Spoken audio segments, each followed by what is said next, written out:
இப்போ நீங்கள் மட்டும்தான் அது பண்ணிட்டு இருக்கிறீங்களா? வீட்டுக்காரரு அவர் செத்துட்டார். அவர் செத்து 20 வருஷம் ஆகுது.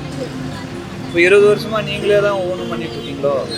இளநீ கேட்குறாங்க, வெட்டித்தாங்க. இது மாதிரி என் கூடயே சுற்றி நடக்குது. ஓஹோ, எதுவும் பண்ணாதில்ல? சம்பாரிச்சு இதெல்லாம் பண்ணிட்டு இருக்கிறீங்க, உங்களுக்கே 10 மந்த் இல்லை, அப்புறம் நாய் எப்படி வளர்த்தி? என்ன பண்ணுறது, நான் கடையில் வாங்கி போட்டுருவேன். 1 வருஷம் 1.5 வருஷம் இந்த கால் வராத ஜவ்வு அறுந்து போச்சுன்னாங்க. டாக்டர் சொன்னார் ஆபரேஷன் பண்ணணுன்னு 3 லட்சம் ஆகும். அதை பண்ணிட்டாலும் உன்னால் நடக்க முடியாது. 10,000 ஃபைனுன்னாங்க. அதுமாரி விட மாட்டேன். எதுக்கு ஃபைனு? நாய் கடிச்சிச்சுன்னா. ஆமா, அதை அப்படி விட்டுட்டீங்க, இவனை மட்டும் எதுக்கு? அதுக்கு இது குழந்தை, அது ஆத்தா ஓடுதுன்னு இதுக்கு பின்னாடி ஓடும். கை உழப்பு தான். டெய்லி வர்ற காசு வச்சுட்டு சாப்பிட்டு என்ன நான் சேர்த்து வச்சு மெத்தோடு கட்ட போறேன், வாழ போறான். 4 வர வரைக்கும் ஆமா, இதை பாத்துக்கிறக்கே தெரியாது. உள்ள போட்டு பூட்டிட்டு ஒரு கல்யாணத்துக்கு ஒரு சேமத்துக்கோ போயிட்டு விளையாடுருவேன். அதுக்குள்ள கத்துக்கலாம்.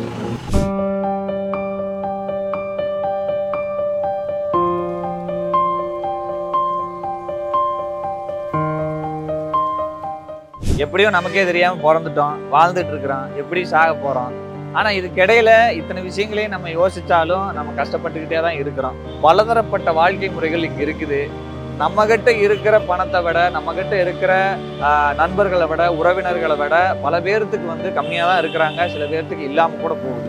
ஸோ அப்படிப்பட்ட ஒரு நிலைமையில இருந்தாலும் அவங்க வாழ்க்கையை ஒரு அர்த்தமுள்ளதாகவும் ஒரு அழகானதாகவும் வாழ்ந்துட்டு தான் இருக்கிறாங்க. அந்த வாழ்க்கைகளை எல்லாம் பார்க்கும்போது ஓகே, லைஃப் இஸ் பாசிபிள், நம்மளால வாழ முடியும், நம்ம வாழ்க்கையும் வந்து ஓரளவுக்கு அழகாக தான் இருக்குது. அப்படிப்பட்ட ஒரு உணர்வை உங்ககிட்ட கொண்டு வந்து சேர்த்துறதுக்கு தான் இந்த ஷோ. இந்த ஷோக்கு நான் வந்து ஆங்கராக இருக்கேன். என் பேர் நவநீத கிருஷ்ணன். இந்த ஷோ பேர் பேஸ்ட் ஆன் ட்ரூ ஸ்டோரி.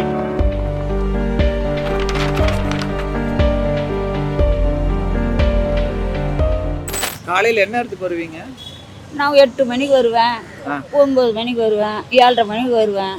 சாயந்தரம் போகிறது ஒரு 9 மணி. ஆனால் கட்டுப்படி ஆகுமா எல்லா நாளும்? என்ன பண்ண சொல்கிறீங்க? எனக்கு வந்து கட்டாயத்து வேலையை கொடுப்பாங்களா இல்லை வேலை என்ன கொடுப்பாங்களா? இதை வச்சு அப்படி ஓட்டிக்கின்னு இதில் கிடைக்கிற 4 ரூபாய் உங்களுக்கு செலவு பண்ணிக்கின்னு நான் செலவு பண்ணி. இல்லை, நீங்கள் இப்போ சம்பாரிச்சு இதெல்லாம் பண்ணிட்டு இருக்கிறீங்க, உங்களுக்கே 10 மந்த் இல்லை, அப்புறம் நாய் எப்படி வளர்த்தி? என்ன பண்ணுறது, நான் கடையில் வாங்கி போட்டுருவேன். கடையில் வாங்க முடியலன்னா வீட்டிலேருந்து வந்ததுன்னா அதில் போடும். இப்போ நீங்கள் மட்டும்தான் அது பண்ணிட்டு இருக்கிறீங்களா? வீட்டுக்காரரு அவர் செத்துட்டார். அவர் செத்து 20 வருஷம் ஆகுது. இப்போ 20 வருஷமா நீங்களே தான் ஒவ்வொன்றும் பண்ணிட்டு இருக்கீங்களோ? இளநீ கேட்குறாங்க, வெட்டித்தாங்க.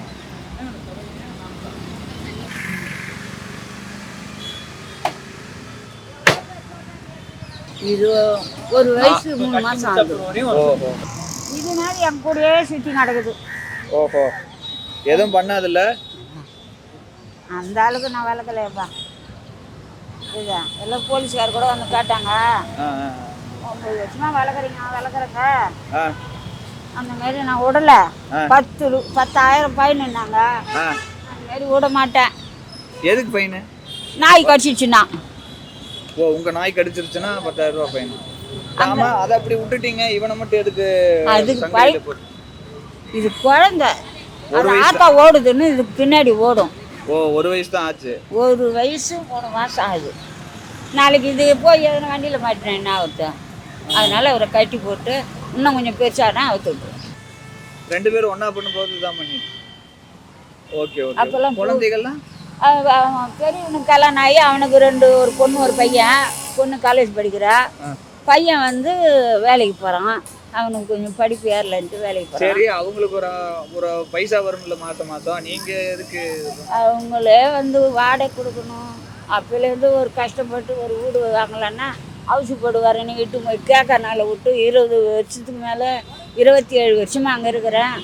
அங்கே இருக்க முடியாதுன்னா அவங்க வாடகைக்கிறாங்க. சின்னவன் வந்து எம்ஜிஆர் நகரில் வாடகைக்கிறான், பெரியவன் வந்து இங்கே இருக்கிறான். நீங்கள் அங்கே இருக்கிறீங்களோ? நான் அந்த விட்டாங்களே கவர்மெண்ட்டில், அதில் இருக்கிறேன்.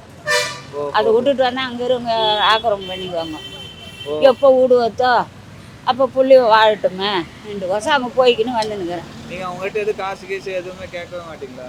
பெரியனுக்கு உடம்பு சரியில்லை, ஹார்ட் அட்டாக் மாரி வந்துடுச்சு. ஐயோ, ம் வயசு அதில் எவ்வளவு இருக்கும்? என் வயசு இருக்குமா? 20, 25, 30 40 இருக்குமா? இருக்கும் 30க்கு மேல?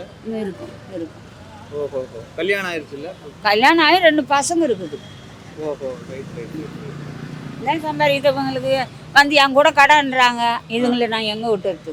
எங்க வயசுக்கு படிக்கட்டு ஏறதுக்கே ரொம்ப கஷ்டமா இருக்குதே, மேலையும் கீழையும் போயிட்டு வர ஏற முடியாது. நீங்க இவ்வளவு 3வது மாடி ஏற முடியாது என்னால். ஆ ஆ இந்த 1 வருஷம் 1.5 வருஷம் இந்த கால் வராதா, ஜவ்வு அறுந்து போச்சுருந்தாங்க. ராகுட்டு சொன்னார் ஆபரேஷன் பண்ணணுன்னு. 3 லட்சம் ஆகும். அது என்ன பண்ணுவேன்? அதை பண்ணிட்டாலும் உன்னால் நடக்க முடியாது. மருந்து மாத்திரைல கொஞ்சம் ஓட வரைக்கும் ஓடும். ஏன்னா 3 லட்சம் கொடுத்தா ரெடி பண்ணிடுறாங்கிறாங்க. ஆனா ஆகாது ஆகாது. வயசாகி போகுது இல்லை, வயசாகிட்ட சத்து கம்மி. எவ்வளவு வயசு இருக்கு இருக்கா உங்களுக்கு? காய்ச்சாரு 50க்கு மேல இருக்குமா? ஓஹோ, எல்லாம் 60 70 இருக்கும். இருக்கலாங்கிறீங்களா இல்ல இருக்குங்கிறீங்களா? இருக்கும் இருக்கும் இருக்கும். எப்ப பிறந்தீங்கன்னு அதெல்லாம் அதெல்லாம் எனக்கு தெரியாது. நம்ம ஓலையே நம்ம என்னங்க அது? எப்ப பிறந்தீங்கன்னு தெரியாது? எனக்கு தெரியாதுங்க. பிறந்து எங்கள் அப்பா அம்மாவை சின்னதுலேயே விட்டு செத்து. ஒருவேளை கூட பிறந்தவங்க நிறைய பேரோ? இல்லை இல்லை இல்லை, நாங்கள் 4 பேர். அக்கா ஒன்று, அதான் பெருசு. ஓஹோ, அண்ணன் ஒருத்தர், அவங்கெல்லாம் செத்துட்டாங்க. இப்போ இருக்கிறவங்க நாங்கள் 3 பேர் இருக்கிறோம். தம்பி மாதிரி 2 பேர். அவங்களாம் வேற தொழில் தான் பண்ணிட்டு அவங்களும் ஒருத்தன் இந்த தீபாவட்டை ஏழை எடுத்துங்கிறான். கை உழப்பு தான். டெய்லி வர்ற காசு வச்சுட்டு சாப்பிட்டு அப்படியே daily. என்ன நான் சேர்த்து வச்சு மெத்த விட்டு கட்ட போகிறேன், வாழ போகிறான். 4 வர வரைக்கும் ஓஹோ, இதுங்களால சொந்த பந்தத்துக்கு போகிறது கிடையாது. ஆமா, இதை பாத்துக்கிறக்கே சரியா இருக்கும். உள்ளே போட்டு பூட்டிட்டு ஒரு கல்யாணத்துக்கு ஒரு சேமத்துக்கோ போயிட்டு வந்துடுவேன். அதுக்குள்ளே கற்றுக்கலாம். ஆமா, இது விசேஷத்துக்கெல்லாம் போறீங்கன்னா இந்த நல்ல சேரி கட்டிட்டு போகணும், இப்படி போகணும் அப்படி போகணும்லாம் சொல்றாங்கல்ல, அதெல்லாம் உங்களுக்கு எப்படி இது? அது கவரைக்கு நகை வச்சுக்கிறேன். ஓஹோ, மாட்டுக்குன்னு சொல்லிப்பா போ. அடேங்கப்பா, அதுல ஒரு சந்தோஷம் தானே. அது போயிட்டு உடனே வந்து கட்டி வச்சுடுவேன். அதெல்லாம் எதுவும் பெருசா யோசனையெல்லாம் ஒன்றும் இருக்காதா? நம்ம ஏதாவது கேட்பாங்க? யாரும் என்னை கேட்டுக்க மாட்டாங்க. ஓஹோ, வந்ததோ போதுன்னுடுவாங்க. இல்லை உங்கள் வயசில் இருக்கிறவங்க ஏதோ ஒரு வீட்டுக்கெல்லாம் வேலைக்கெல்லாம் போயிட்டு சாயந்தரம் வரைக்கும் வேலை செஞ்சுட்டு ஒரு அமௌண்ட் வாங்கிட்டு வருவாங்க, வீட்டு வேலை அந்த மாதிரி. அப்பிலேருந்து நான் கிடையாது. எங்கள் அப்பிலேருந்து எங்கள் வீட்டுக்காரு வீட்டு வேலைக்கு அனுப்பலை, கட்டாரத்து வேலைக்கு அனுப்பலை, போகக்கூடாதுன்றாரு. அப்போ இந்த ஏழரை வச்சுக்கின்னு வியாபாரம் பண்ணி. ஆனால் அவர் இருந்த வரைக்கும் நல்லா பார்த்துட்டாரா? அப்போல்லாம் லோடு கணக்கில் இறக்குவேன். 3000 காய், 4000 காய், 6000 காய் இருக்கும். இதோ மரம் செய்து போய் சின்ன மரம், அந்த கீழே பசங்கள்லாம் சின்னது கீழே கொட்டிட்டு வியாபாரம் பண்ணுவேன். அப்போல்லாம் நல்ல காசு. நல்ல அப்போல்லாம் என்ன 1.25 ரூபாய் 50 பைசா, 75 4 லாரி நான்ட்டு ஒரணா அப்போ வியாபாரம். இப்போ தான் வந்து 6000, 5000, 5500ன்றானுங்க 100. இதுலேயும் வாங்கி போட்டு வியாபாரம் பண்ணுறேன். நீங்கள் மொத்தம் அதிகமாக காசு பார்த்ததுன்னா எவ்வளோ பார்த்துருப்பீங்க? மொத்தமாக ஒரு 1000, 2000, 10,000 அந்த மாதிரி? 10,000லாம் நடக்காது. நான் அந்த அளவுக்கு என்னால் முடியாது. அது போட்டி ஆகி போச்சுங்க. அப்போ சம்பாரிச்சேன்னா சொந்த பந்தம்னு வருவாங்க. அவங்களுக்கு ஒரு சீர்மாறு பண்ணுறதுக்கு அப்போ எங்கள் வீட்டுக்காரர் சொந்தக்காரெலாம் வருவாங்க, எங்கள் சொந்தக்காரெலாம் வருவாங்க. அப்போ சமாளித்தேன். அவர் போன பிற்பாடு எந்த காக்கா குறையும் வரதில்ல, எங்கள் சொந்த பந்த வீட்டுக்கும் வரதில்ல, நானும் போகிறது. விசேஷத்துக்கு போனாதான் உண்டு, இல்லைன்னா இல்லை. உடம்பெல்லாம் சரியில்லைன்னா என்ன பண்ணுங்க? சரியில்லைன்னா பெரிய பிள்ளை ஃபோன் பண்ணுவாங்க, பேரம் பேத்தி. அங்கே போய் இருந்துருக்கீங்க? உடம்பு சரியில்லை, அங்கே படுத்துன்னு இப்படி படுத்துட்டு பேசாமல் முடியலன்னா, இன்னும் அம்மா படுத்துக்கிறாங்க, ஃபோன் எடுக்கலைன்னா யாருன்னா ஓடிடுவாங்க. வந்து பார்த்துட்டு உடம்பு சரியில்லைன்னா ஆஸ்பத்திரி விட்டு போவாங்க, மருமகள்லாம் இட்டு போவாங்க, பார்ப்பாங்க. நல்லா ஆகிட்டேன்னா ஓடி வந்துடுவேன். மறுபடியும் வேலையை ஆரம்பிச்சுட்டு வேற இன்னும் 2 கிடக்குதா? இது மேலே அவ்வளோ வைக்கிறையா 2 பேருக்கு மேலேயும்? வேற என்ன பண்ணுது? என் கூடயே சுற்றி சுற்றி வருது. குழந்த கூட புள்ளி வேணா துண்டுற வரைக்கும்னா அவங்களுக்கு ஒரு பொண்டாட்டி புள்ளி ஆகி போச்சுன்னா அதை தான் பார்ப்பாங்க. இன்றைக்கெல்லாம் நான் காணோன்னா தேடுங்க, சுற்றி சுற்றி தேடும், இல்லைன்னா அங்கே படுத்துக்குன்னு அழுவோம். ஆமாம், நீங்கள் சம்பாதிக்கிற இதுக்கு இது பெடிகிரி எல்லாம் போடுறேங்கிறீங்களே, அது எப்படி? நான் பண்ணலாம்.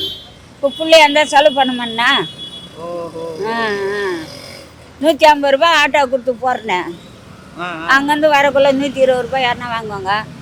ஏமா அந்த நாயை வச்சுரு ஏன்னா விட்டுடானுங்க. ஏப்பா ஒரு ஊமை பிள்ளைய பிறந்தது, நொண்டி பிள்ளைய பிறந்து தூக்கி போட்டுருமா? நாய் வாய் இல்லாது வயரம். எது அதுக்கு வந்து ஒரு நன்றி விசேஷம் பண்ணால் அது நம்ம கூட இருக்குதுப்பா, சரி சரிம்மான்னுவாங்க. நான் அதனால் அவங்க சொல்கிறான்னு விட்டுட மாட்டேன். அம்மாவுக்கு பூ கொடுத்துடலாம். நான் பூ வாங்கி என்ன பண்ணேன், சாமிக்காவது வைங்க. நாங்க வச்சா ஏதோ ஒரு யோசனையில் வைப்போம், நீங்க வச்சாலாவது ஏதோ நிம்மதியா ஏதாவது சாமி கும்பிட்டு வைப்பீங்க. இருக்கிறாரு இங்கேயே இருக்கிறாரு. ஆனா அனுமாருக்கு ரோஸு சரி கொடுங்க, பரவாயில்ல, நல்லதுதான். இதுக்கு ஒவ்வொரு ஆசை இருக்குங்களே, ஏதாவது இதை பண்ணிடுவோம், அதை பண்ணணும், அதை வாங்கணும், இதை வாங்கணும், அதை பண்ணணும், இதை பண்ணணும். அப்படி உங்களுக்கு ஏதாவது ஆசை இருக்கா? எனக்கு ஒன்றும் ஆசை இல்லை ஏப்பா. ஏதோ நல்லா கை கால் நல்லா இருக்க வரைக்கும் 4 பேர் சம்பாதிக்கிறோமா, நல்ல முறையாக சாப்பிட்டுட்டு 4 வந்தால் போய் சேரலான்னு முடிவில் இருப்பேன். புள்ளிகளுக்கு இப்படி தான் பிழைக்கணும், அக்கான்றவங்கள அக்காண்டணும், அண்ணான்றவங்கள அண்ணாண்டணும், மரியாதைக்கு இல்லாமல் பேசி வார்த்தைலாம் இருக்கக்கூடாது. அந்த அளவுக்கு பிழைக்கணும்னு பிள்ளைகளுக்கு அறிவுரை சொல்கிறது தான் நம்மளோட வாழ்க்கை. அதை தாண்டி உங்களுக்கு எது ஆசை, இது வாங்கணும், அது ஒரு நல்ல சேரீ வாங்க, அதெல்லாம் ஆசை இருக்கும். பிள்ளைங்க வந்தாங்கன்னா நல்ல நாள் ஆச்சுன்னா துணிமணி எடுத்துங்க ஆனுவாங்க, இல்லைன்னா எனக்கு அவங்களே எடுத்தாந்து கொடுத்துருவாங்க. நான் வந்தாங்கன்னா ஒரு 200 ஒரு 100 பேர பிள்ளைகளுக்கு கொடுப்பேன். இவனுக்கு ஒரு பொண்ணு ஒரு பிள்ளை, அவனுக்கு ஒரு பொண்ணு ஒரு பிள்ளை, அக்கா பேர பிள்ளை வரும், அது கையில் ஒரு 100 ரூபாய். நல்ல நாள் ஆச்சா விட்டுறக்கூடாதுன்னு கொடுத்தாருங்க. நான் வேறு எதுவும் நான் சினிமா கினிமா கூட போக மாட்டேன். படையாப்பா படம் வந்தது, ஒரு 3500 ரூபாய் ஒரே நாளில் செலவு பண்ணிட்டு வந்து பேர். 3500? 3500 ரூபாய், 400 ரூபாய் ஒரு டிக்கெட்டு. அப்போது பிளாக்கில் வாங்கினது. அவர் தம்பி கொடுத்து ஒரு 3, தம்பி பொண்டாட்டி, நாங்கள் ஒரு 4 பேர். அது அந்த ஆசையெல்லாம் அதோட விட்டு சினிமாவுக்கு போகக்கூடாதுன்னு எடுத்து வேற கைட்டேன். இது வரைக்கும் நான் எந்த படத்துக்கும் போனது கிடையாது. செலவாயிருச்சுன்னா இல்லை படம் நல்லா இல்லையா? செலவாயிடுது. செலவாயிடுச்சு. படம் எப்படி இருந்தது? படமெல்லாம் நல்லா தான் இருந்தது. ஒரு தலைவா என்னமோ ஒன்று கூப்பிடுவாங்க அவர், ரஜினி. ரஜினி அது வரல எனக்கு. அதான் நீங்கள் கடைசியாக பார்த்த படமா? கடைசியாக பார்த்துட்டு வந்துட்டேன். அதுக்கப்புறம் படமே பார்த்து கூப்பிடுவாங்க, எனக்கு அந்த கதையே வேணாம், போகிறீங்களா நீங்கள் வரைக்கும் போங்க, பைசா கொடுக்கணும் என்கிட்ட இல்லை, நீங்கள் வரைக்கும் போடுங்க. அதோட சாமி வைக்கிறீங்களா? கட்டினா தான் வைக்க முடியும். கட்டி வைக்கிறீங்களா? என்ன உதிரியாக வைக்க முடியும். ரைட். ரொம்ப நன்றிங்கம்மா, வரேன். தொடர்ந்து இந்த மாதிரி உண்மை கதைகளை உங்ககிட்ட கொண்டு வந்து சேர்த்துறோம். கண்டிப்பாக அதை பார்க்கும்போது உங்களுக்கும் தெரியும் life is possible, life is பியூட்டிஃபுல்னு. தேங்க்யூ.